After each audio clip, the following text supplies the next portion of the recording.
Hello and welcome to the Atlas Agency, a channel all about Arkham Horror the card game by Fantasy Flight Games. In this video, I'll be talking through the Roland Banks promo cards released alongside the Arkham Files novella, The Dirge of Reason. The Dirge of Reason is the third book in the new line of investigator-focused Arkham fiction titles. After talking through the promo cards, I'll share a Roland deck list that uses them, built using player cards up through the expansion Black Star's Rise.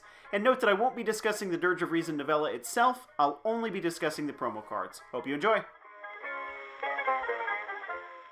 As with the previous Novella Promos, this 5-card set includes an alternate art Roland Banks investigator, a matching mini investigator card, rules reference card, and 2 alternate signature cards with the replacement keyword. I'm going to assume here that you're familiar with how these replacement cards work, but if not, please go check out my video for the promos from the first novella, Hour the Huntress. There's an explanation of the replacement keyword there.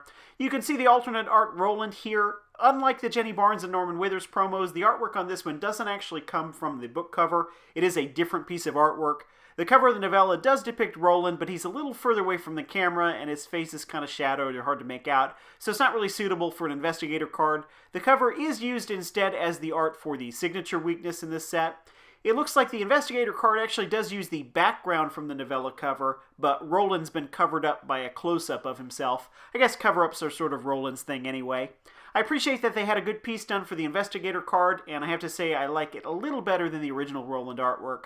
Let's take a look at the 2 replacement cards now, starting with Mysteries Remain. This is a 0-cost event with the Insight trait, Roland Banks deck only, replacement, fast, play only during your turn. Either place 1 clue from the token bank on your location, or discover 1 clue at your location.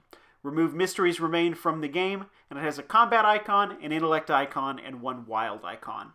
This is a card that I'm always happy to draw. I think people latch on to the add a clue from the token bank option because that kind of bends the game a little bit. It's not an effect that any other player card can do at the moment, and in certain scenarios, being able to do that is going to be a big deal, especially in solo play where the total count of clues is lower. It can potentially enable you to bypass a part of a scenario.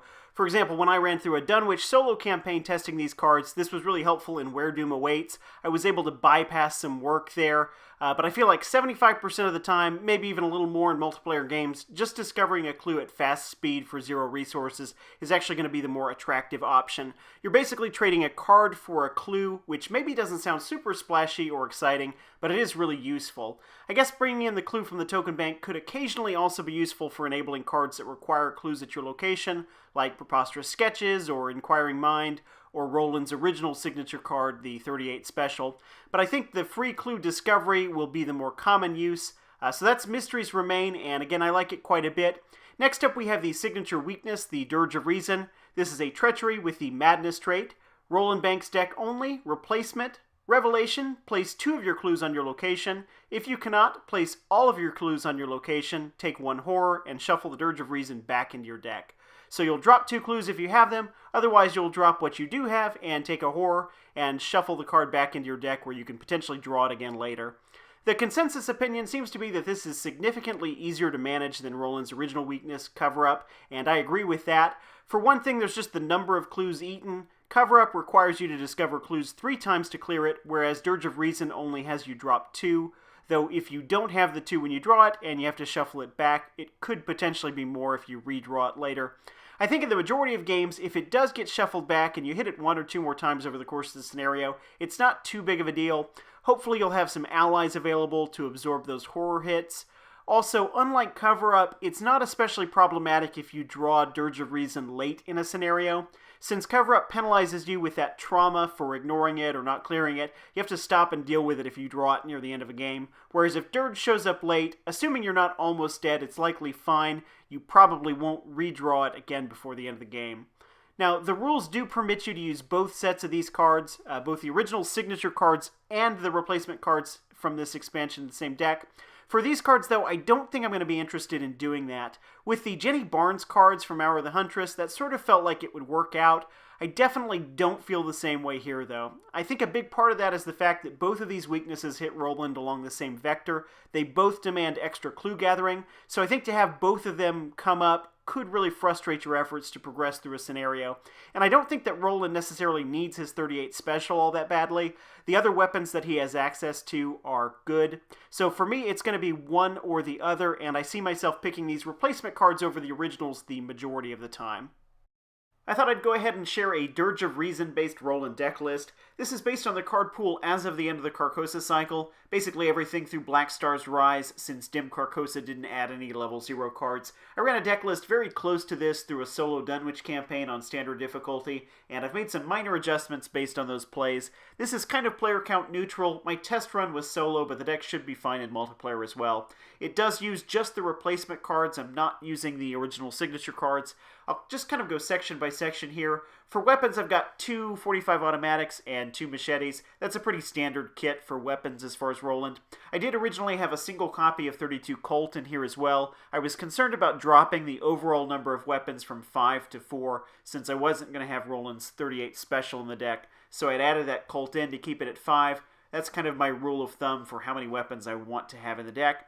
In this version, I ended up dropping the 32 Colt, and in its place, I've added 1 copy of Prepared for the Worst. I think now that Stick to the Plan is a thing, using Prepared for the Worst seems like a better way to guarantee access to a good weapon. The other hand slot asset is Magnifying Glass. Flashlight would also work there instead. It's just kind of personal preference between the two. For the allies, I think Beat Cop is a must. I like Art Student both as a clue gathering tool and as a sanity buffer for Roland. With calling in favors in the deck, you have the ability to bounce Art Student back to your hand to try to get a discounted Beat Cop, and then later you can replay the Art Student for another clue.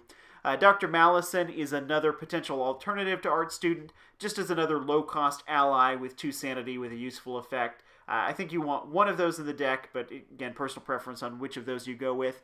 If I were going the Mallison route, I would probably skip calling in favors. I did, once again, this was the Dunwich cycle, so calling in favors has a little extra utility there because of all these story allies that you pick up. I've taken to running Fieldwork as a one-off. It's not essential, but I kind of like it. It's nice to get that little bonus as you jump into a room, and it works very nicely with Pathfinder too. Not too much to say about the events. Emergency cash is to help pay for things. Logical reasoning is going to help you avoid getting eliminated by horror. The deck is not too heavy on the skills. I did originally in the deck have 2 overpower. I've switched that to 2 unexpected courage here. Just a little more flexible. I'll walk through the likely upgrade path here. I'll say that I usually don't rigidly adhere to a specific path on upgrades. I have some things I generally go for early, but beyond that I tend to jump around and just go with whatever I'm feeling at the moment. But it would generally start with upgrading the Beat Cops to the level 2 versions, then 2 copies of Pathfinder, probably replacing some of the events. At that point, I'd probably start work on Stick to the Plan and its kit. Here's about what the deck might look like at 12 experience, including 6 for Stick to the Plan. I'd pick up a copy of Ever Vigilant around that point and upgrade at least one of the shortcuts to the level 2 version. Following that, I might start to gear up for heavier enemies with one of the higher level weapons, probably Lightning Gun. Here's a version of the deck at 22 experience. Starting to upgrade the Vicious Blows here as well. Finally, here's a version of the deck at 30 experience.